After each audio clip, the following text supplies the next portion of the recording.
শান্তি আজিৰ তাৰিখ 10 আগষ্ট 2025 বৰ্ষ। আজি ৰবিবাৰ।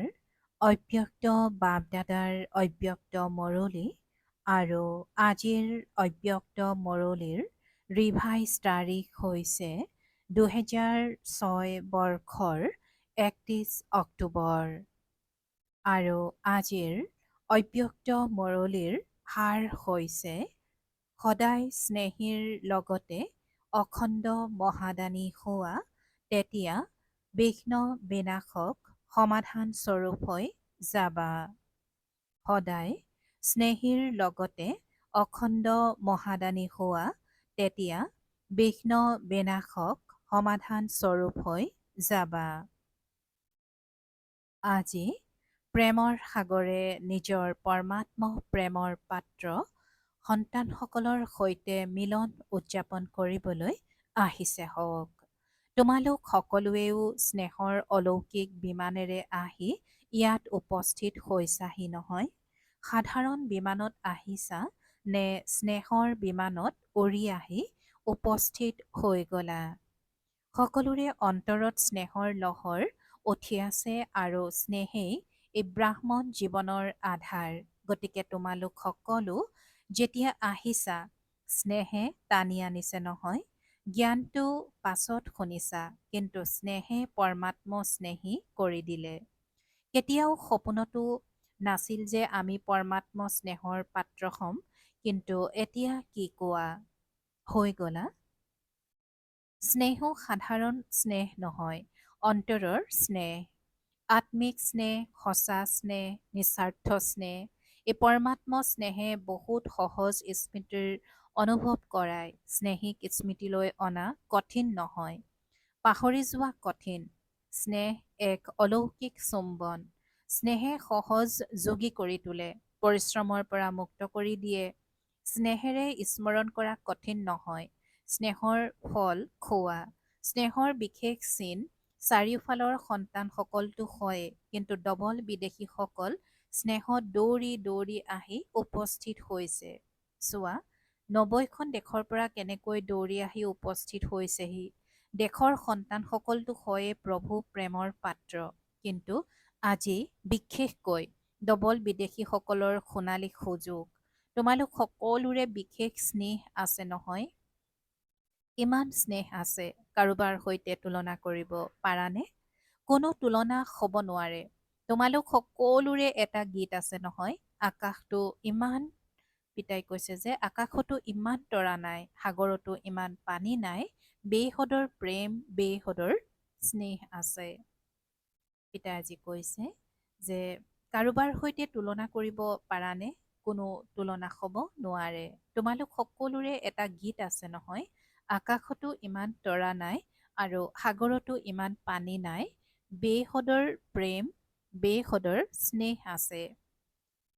বাপদাদাও সন্তানসকলৰ সৈতে মিলন উদযাপন কৰিবলৈ আহি উপস্থিত হৈছে। তোমালোক সকলো সন্তানে স্নেহেৰে স্মৰণ কৰিলা আৰু বাপদাদা তোমালোকৰ প্ৰেমত আহি উপস্থিত হ'ল। যেনেকৈ এই সময়ত প্ৰত্যেকৰে চেহেৰাত স্নেহৰ ৰেখা চিকমিকাই আছে, তেনেকৈ এতিয়া আৰু কি সংযোগ কৰিব লাগে? স্নেহটো আছে, এয়াতো দেহ। বাপদাদায়ো প্ৰমাণ পত্ৰ দিছে যে স্নেহ আছে। এতিয়া কি কৰিব লাগে? বুজিতো পাইছা? এতিয়া কেৱল বিশেষ মনোযোগ দিব লাগে। সদায় স্নেহী হৈ থাকিব লাগে।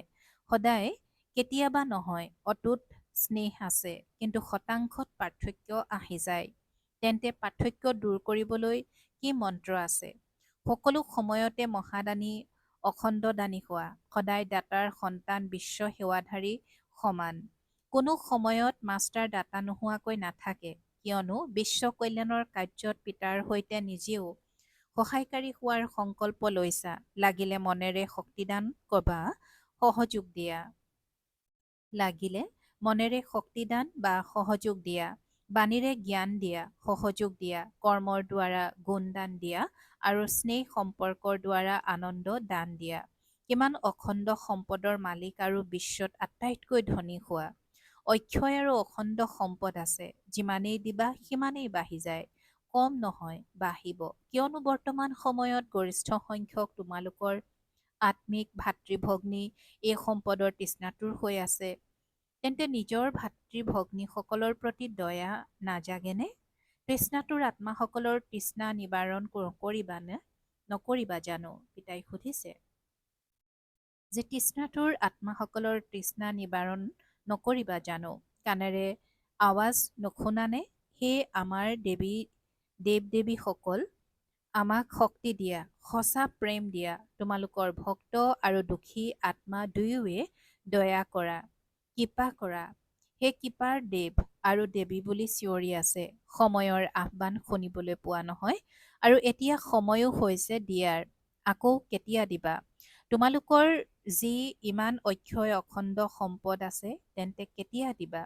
অন্তিম সময়ত দিবা নেকি? সেই সময়ত কেৱল অঞ্জলি দিব পাৰিবা।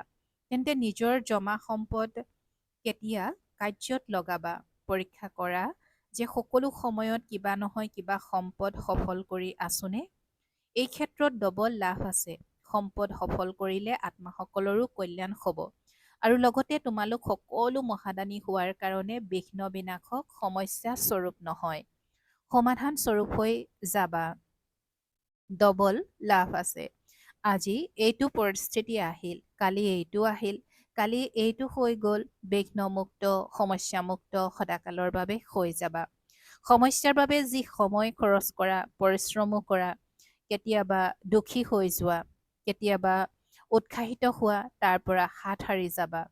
কিয়নো বাপদাদাৰো সন্তানসকলৰ পৰিশ্ৰম ভাল নালাগে।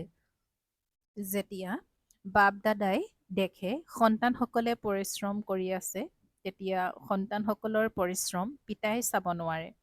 সেয়েহে পৰিশ্ৰম মুক্ত পুৰুষাৰ্থ কৰিব লাগে। কিন্তু কি পুৰুষাৰ্থ? এতিয়াও জানো নিজৰ সৰু সৰু সমস্যাসমূহৰ পুৰুষাৰ্থী হৈ থাকিবা? এতিয়া অখণ্ড মহাদানী, অখণ্ড সহযোগী হোৱাৰ পুৰুষাৰ্থ কৰা। ব্ৰাহ্মণৰ মাজত সহযোগী হোৱা আৰু দুখী আত্মাসকল, তৃষ্ণাতুৰ আত্মাসকলৰ বাবে মহাদানী হোৱা। এতিয়া এইটো পুৰুষাৰ্থৰ আৱশ্যকতা আছে। পচন্দ হৈছে নহয়? পচন্দ হৈছেনে? পিছৰ সকলৰ পচন্দ হৈছেনে? তেন্তে এতিয়া কিছু পৰিৱৰ্তনো কৰিব লাগে নহয়। সেই নিজৰ প্ৰতি পুৰুষাৰ্থ বহুত সময় কৰিলা। কেনেকুৱা পাণ্ডৱ, পচন্দ হৈছেনে? তেন্তে কাইলৈৰ পৰা কি কৰিবা?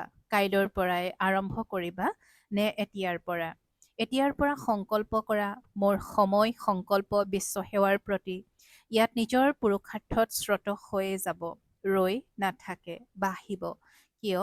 যেতিয়া তোমালোকে কাৰোবাৰ আশা পূৰ্ণ কৰিবা, দুখৰ সলনি সুখ দিবা, নিৰ্বল আত্মাক শক্তি দিবা, গুণ দিবা, তেতিয়া তেওঁলোকে কিমান আশীৰ্বাদ দিব। আৰু সকলোৰে পৰা আশীৰ্বাদ লোৱা, এয়াই আগবাঢ়ি যোৱাৰ সকলোতকৈ সহজ সাধন। ভাষণ দিব নোৱাৰিলেও, অনুষ্ঠান বেছিকৈ পাতিব নোৱাৰিলেও কোনো কথা নাই। কৰিব পাৰা যদি আৰু কৰা, কিন্তু কৰিব যদি নোৱাৰাও তেন্তে কোনো আপত্তি নাই। সম্পদসমূহ সফল কৰা। শুনালো নহয় যে মনেৰে শক্তিসমূহৰ সম্পদ দি যোৱা।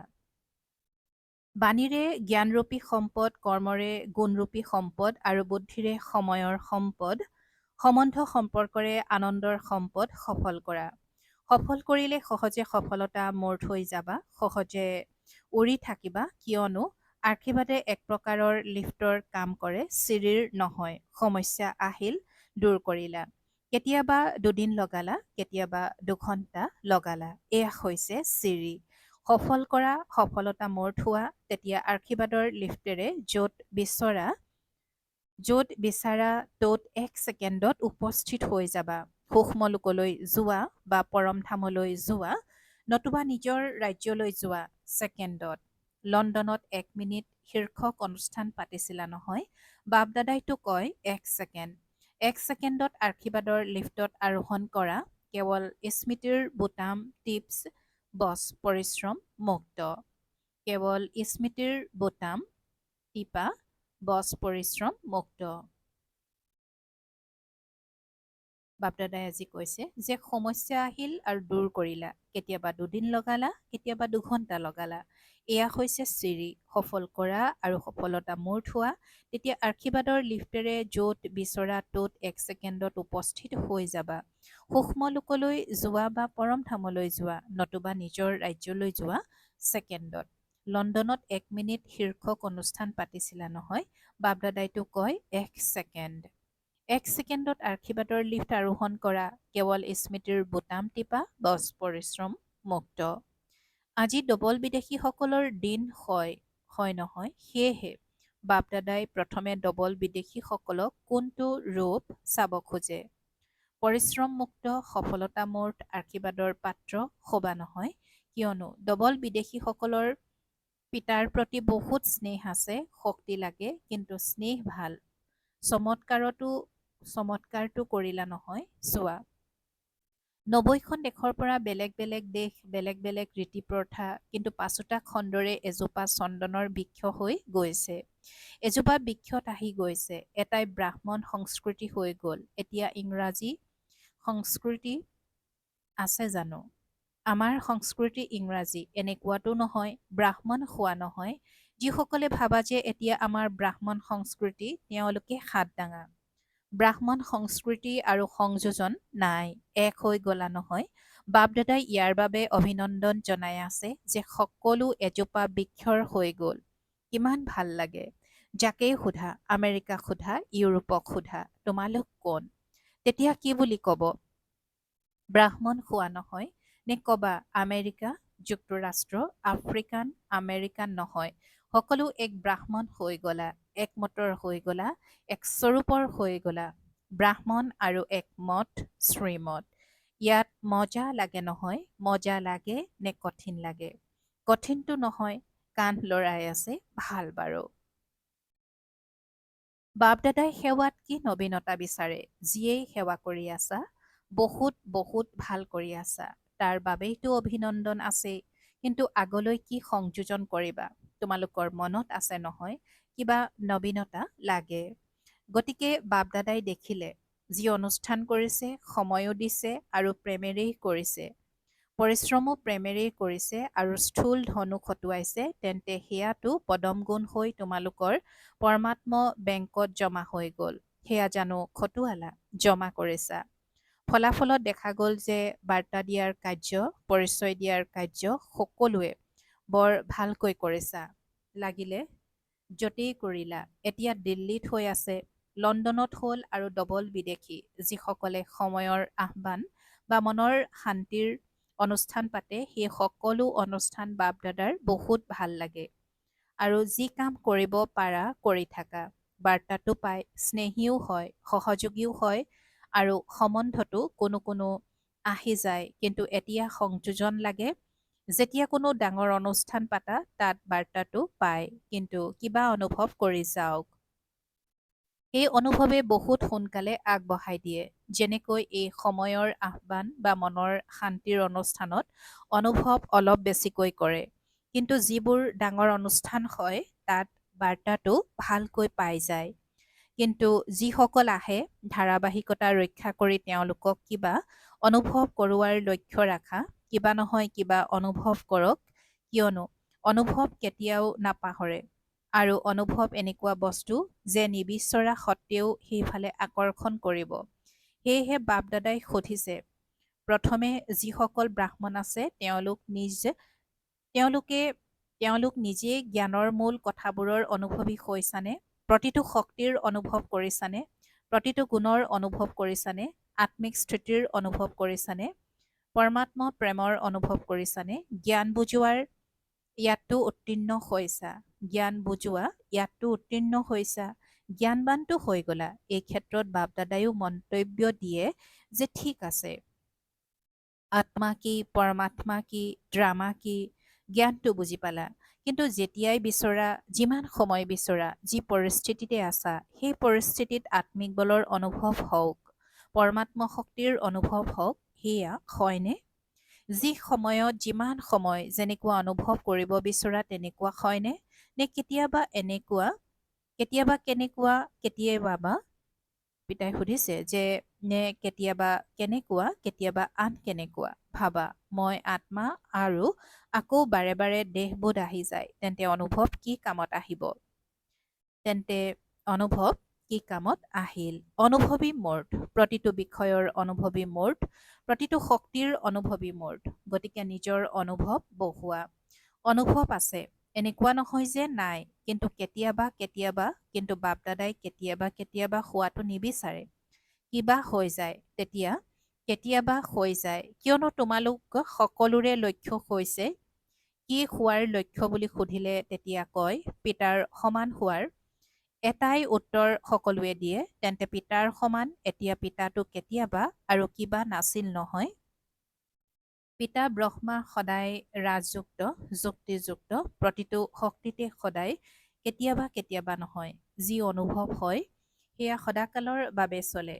সেয়া অলপ সময়ৰ বাবে নহয় সেয়েহে স্বয়ং অনুভৱী মূৰ্ত হৈ প্ৰতিটো কথাত প্ৰতিটো বিষয়ত অনুভৱী জ্ঞানস্বৰূপত অনুভৱী যুগযুক্ত হোৱাত অনুভৱী ধাৰণা স্বৰূপত অনুভৱী সৰ্বতোন্মুখী সেৱা মন বাণী সম্বন্ধ সম্পৰ্ক সকলোতে অনুভৱী তেতিয়া সন্মান সহকাৰে উত্তীৰ্ণ বুলি কোৱা হ'ব তেন্তে কি হ'ব খোজা উত্তীৰ্ণ হ'ব খোজা নে সন্মান সহকাৰে উত্তীৰ্ণ হ'ব খোজা উত্তীৰ্ণ হওঁতা সকলটো পাছতো আহিব তোমালোকতো অতি পলমৰ হোৱাৰ আগতে আহি গলা এতিয়া নতুনো আহিছে কিন্তু অতি পলমৰ হোৱাৰ ফলক লগা নাই পলমৰ লাগিছে হোৱাৰ অতি পলম হোৱাৰ লগা নাই সেয়েহে কোনোবা যদি নতুনকৈ আছে কিন্তু এতিয়াও তীব্ৰ পুৰুষাৰ্থ নহয় তীব্ৰ তেন্তে আগত যাব পাৰে কিয়নো নম্বৰ ঘোষণা কৰা হোৱা নাই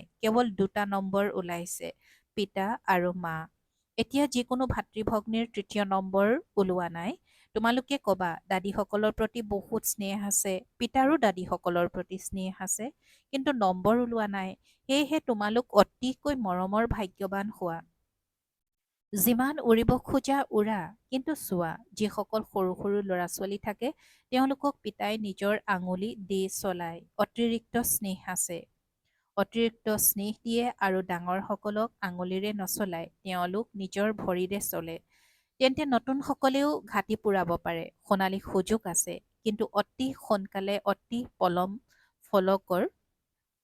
পলম ফলক লাগিব পিতাই কৈছে যে অতি সোনকালে অতি পলম ফলক লাগিব সেয়েহে আগতেই কৰি লোৱা নতুন যিসকল প্ৰথমবাৰ আহিছে তেওঁলোকে হাত দাঙা বাৰু অভিনন্দন প্ৰথমবাৰ নিজৰ ঘৰ মধুবনত উপস্থিত হলাহি সেয়েহে বাপদাদা আৰু গোটেই পৰিয়াল দেশৰে হওক বা বিদেশৰে হওক সকলোৰে তৰফৰ পৰা পদম গুণ অভিনন্দন বাৰু এতিয়া ছেকেণ্ডত যিটো স্থিতিৰ বাপদাদাই নিৰ্দেশ দিয়ে সেইটো স্থিতিত ছেকেণ্ডত উপস্থিত হ'ব পাৰিবানে নে পুৰুষাৰ্থ কৰোঁতে সময় গুচি যাব এতিয়া ছেকেণ্ডৰ অভ্যাসৰ দৰকাৰ কিয়নো আগলৈ যি চূড়ান্ত সময় আহিব যেতিয়া সন্মান সহকাৰে উত্তীৰ্ণ হোৱাৰ প্ৰমাণ পত্ৰ পাবা তাৰ অভ্যাস এতিয়াৰ পৰা কৰিব লাগে ছেকেণ্ডত য'ত বিচৰা যিটো স্থিতি লাগে সেইটো স্থিতিত স্থিৰ হৈ যোৱা তেন্তে সদা প্ৰস্তুত হৈ গলানে এতিয়া প্ৰথমে ছেকেণ্ডত পুৰুষোত্তম সংগমযোগী শ্ৰেষ্ঠ ব্ৰাহ্মণ এইটো স্থিতিত স্থিৰ হৈ যোৱা এতিয়া মই ফৰিষ্টা স্বৰূপ ডবল লাইট হওঁ এতিয়া বিশ্ব কল্যাণকাৰী হৈ মনৰ দ্বাৰা চাৰিওফালে শক্তি কিৰণ দিয়াৰ অনুভৱ কৰা বিশ্ব কল্যাণকাৰী হৈ এতিয়া মনৰ দ্বাৰা চাৰিওফালে শক্তি কিৰণ দিয়াৰ অনুভৱ কৰা এনেকৈ গোটেই দিনটোত ছেকেণ্ডত স্থিৰ হ'ব পাৰিবানে ইয়াৰ অনুভৱ কৰি থাকা কিয়নো অকস্মাত যিকোনো হ'ব পাৰে বেছি সময় নাপাবা অস্থিৰতাৰ মাজত ছেকেণ্ডত স্থিৰ হ'ব পাৰা ইয়াৰ অভ্যাস নিজেই নিজৰ সময় উলিয়াই মাজে মাজে কৰি থাকা ইয়াৰ দ্বাৰা মনৰ নিয়ন্ত্ৰণ সহজ হৈ যাব নিয়ন্ত্ৰণ শক্তি শাসন শক্তি বৃদ্ধি হৈ গৈ থাকিব বাৰু চাৰিওফালৰ সন্তানসকলৰ পত্ৰ বহুত আহিছে অনুভৱো আহিছে বাপদাদাই প্ৰতিদানত পদম গুণৰ হিচাপত বহুত অন্তৰৰ আশীৰ্বাদ দি আছে আৰু আন্তৰিক স্নেহ সহিত স্মৰণ কৰি আছে বাপ দাদাই দেখি আছে, চাৰিওফালৰ সন্তানসকলে শুনিও আছে, দেখিও আছে। যিসকলে চাই থকা নাই তেওঁলোকো স্মৃতিত আছে। সকলোৰে বুদ্ধি এই সময়ত মধুবনতেই আছে। চাৰিওফালৰ প্ৰতিগৰাকী সন্তানে নাম সহিত স্নেহপূৰ্ণ স্মৃতি স্বীকাৰ কৰিব। সকলো সদায় উৎসাহ উদ্দীপনাৰ দেউকাৰে উচ্চ স্থিতিত উৰি থাকোঁতা শ্ৰেষ্ঠ আত্মাসকলক সদায় স্নেহত লীন হৈ থাকোঁতা, সমাহিত হৈ থাকোঁতা সন্তানসকলক সদায় পৰিশ্ৰমমুক্ত, সমস্যামুক্ত, বিঘ্নমুক্ত, যুগযুক্ত, ৰাজযুক্ত সন্তানসকলক সদায় সকলো পৰিস্থিতিত ছেকেণ্ডত উত্তীৰ্ণ হওঁতা, সকলো সময়ত সৰ্বশক্তি স্বৰূপ হৈ থাকোঁতা মাষ্টাৰ সৰ্বশক্তিমান সন্তানসকলৰ প্ৰতি বাপ দাদাৰ স্নেহপূৰ্ণ স্মৰণ আৰু নমস্কাৰ। আৰু আত্মিক সন্তানসকলৰো আত্মিক মাত পিতা আৰু বাপ দাদাৰ প্ৰতি স্নেহপূৰ্ণ স্মৰণ আৰু সুপ্ৰভাত আৰু নমস্কাৰ নমস্কাৰ নমস্কাৰ। আৰু আজিৰ বাপ দাদাৰ বৰদান। স্বৰ্ণিম যোগী স্বভাৱৰ দ্বাৰা স্বৰ্ণিম যোগী সেৱা কৰোঁতা শ্ৰেষ্ঠ পুৰুষাৰ্থী হোৱা। স্বৰ্ণিম যোগী স্বভাৱৰ দ্বাৰা স্বৰ্ণিম যোগী সেৱা কৰোঁতা শ্ৰেষ্ঠ পুৰুষাৰ্থী হোৱা। আৰু আজিৰ বৰদানৰ ব্যাখ্যা। যিসকল সন্তানৰ স্বভাৱত ঈৰ্ষা সিদ্ধ কৰা আৰু জেদ ভাৱ অথবা যিকোনো পুৰণা সংস্কাৰৰ খাদ মিহলি হৈ নাথাকে তেওঁলোক হৈছে স্বৰ্ণিমযোগী স্বভাৱধাৰী। এনেকুৱা স্বৰ্ণিমযোগী স্বভাৱ আৰু সদায় হয় সুজোৰৰ সংস্কাৰ ধাৰণ কৰোঁতা শ্ৰেষ্ঠ পুৰুষাৰ্থী সন্তানসকলে যেনেকুৱা সময়, যেনেকুৱা সেৱা তেনেকুৱাকৈ নিজক গঢ় দি সঁচা সোণ হৈ যায়। সেৱাটো অভিমান বা অপমানৰ খাদ যাতে মিহলি নহয় তেতিয়া স্বৰ্ণিমযোগী সেৱা কৰোঁতা বুলি কোৱা হ'ব। সেৱাটো অভিমান বা অপমানৰ খাদ যাতে মিহলি নহয় তেতিয়া স্বৰ্ণিমযোগী সেৱা কৰোঁতা বুলি কোৱা হ'ব। আৰু আজিৰ শ্লোগান। কিয় কিৰ প্ৰশ্ন সমাপ্ত কৰি সদায় প্ৰসন্নচিত্ত হৈ থাকা। কিয় কিৰ প্ৰশ্ন সমাপ্ত কৰি সদায় প্ৰসন্নচিত্ত হৈ থাকা। ওম শান্তি। আৰু আজিৰ অব্যক্ত সংকেত। সহযোগী হ'বলৈ হ'লে পৰমাত্ম স্নেহৰ অনুভৱী হোৱা। স্নেহত লীন স্থিতিত থাকোঁতা সমান আত্মাসকল সদাকালৰ যোগী। যোগ লগাওঁতা নহয় কিন্তু হয়েই স্নেহত লীন। পৃথকেই নহয় তেন্তে কি স্মৰণ কৰিব। স্ৰোতঃ স্মৃতি আছেই, য'ত লগত থাকে ত'ত স্মৃতি স্ৰোতঃ থাকে। গতিকে সমান আত্মাসকলৰ স্থিতি হৈছে লগত থাকোঁতা, সমাহিত হৈ থাকোঁতা। ওম শান্তি।